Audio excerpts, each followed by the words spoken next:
reason we are economically progressing. The hydro projects today, we are already surplus. There are 13 more projects which are in the offering. When these are done, we will have almost 20 to 30,000 megawatts surplus power, which will go on the national grid. And the equity that we will give to Arunachal will be anywhere between 10 to 15,000 crores a year. The entire scene will change. We have done palm oil plantation. We plan to do it in 50,000 hectares. We have already done about 20% of this.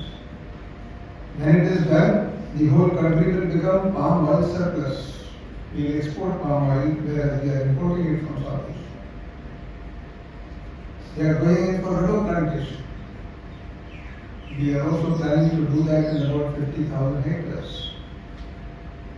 When we do that, we will be able to export rubber. This is the cycle which has been envisioned. A lot of money is being spent to develop infrastructure, and we are creating facilities where we earn the revenues to create this growth. Now, with all this happening, our focus is on the borders. There has been a substantial increase in the deployment of the armed forces here. When I was commanding 4th Corps, the entire Arunachal was with me. Today, 3 and 4th Corps both are deployed on the borders. We have a larger density of those. Yet, the worry is that there is a substantial ground of the entire breadth of the borders extending to 20, 30 kilometers, which is lying vacant. Now, this is something like inviting trouble. So Chinese keep eyeing on this. If they decide to come and sit in some of these areas, firstly we will be hard pressed to detect it, and secondly, we may not even know that they are sitting. So the first challenge we have is how to move our villages ahead. The first villages need to march ahead. So today what is happening is that the Vibrant Villages program has vitalized these villages. Otherwise they were lagging behind with no facilities.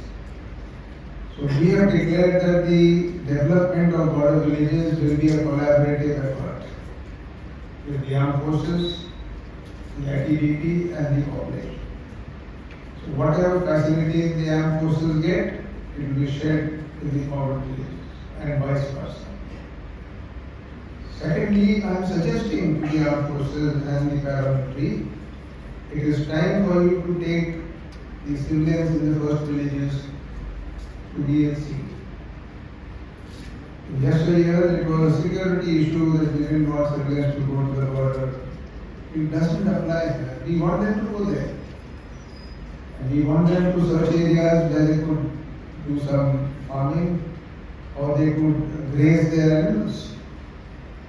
As a result of which, temporary camps will come up there.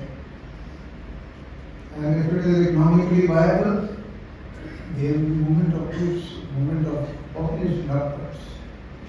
But for that, we have to ensure that they are well connected, they are logistically enabled, and they are secure. Now, I am giving this background because it is under this scenario that we are discussing the problems that we have with our neighbor and what should be done. Suggestions which have come to the panelists who have discussed at length. Use of technology is one of the most important aspects of it. Our ability to carry out deep surveillance across the borders is extremely important, because if we don't get early warnings, we could be surprised yet again. Our ability to operate in higher altitudes, because the watershed along the line of actual control is at 10 to 15,000 feet. It is a difficult terrain. All these valleys rise like this. They are snowbound. Secondly, with China having developed the non-lethal battle capabilities, which we call the grey zone capabilities, in terms of cyber, in terms of information war, in terms of cyber war, propaganda, everything that they do, that is a big challenge. We need to have measures to counter all this. So we have also, as far as the armed forces is concerned, we are raising forces which are going to be slowly getting capable on information warfare, cyber war, on non-lethal aspects. So using of soft power along with the hard power is necessary. And we need to develop our soft and hard power to the extent that we become deterrent. Honorable Governor of Arunachal Pradesh, distinguished guests, speakers, scholars, ladies and gentlemen, and dear children from various colleges and schools here. A very good afternoon to all of you and Jai Hind. Arunachal Pradesh is not only critical to our national security calculus because it is a frontline state on the cusp of a geopolitical contest between two of the largest nations of the world, but also a source of key rivers and livelihood to millions in the subcontinent.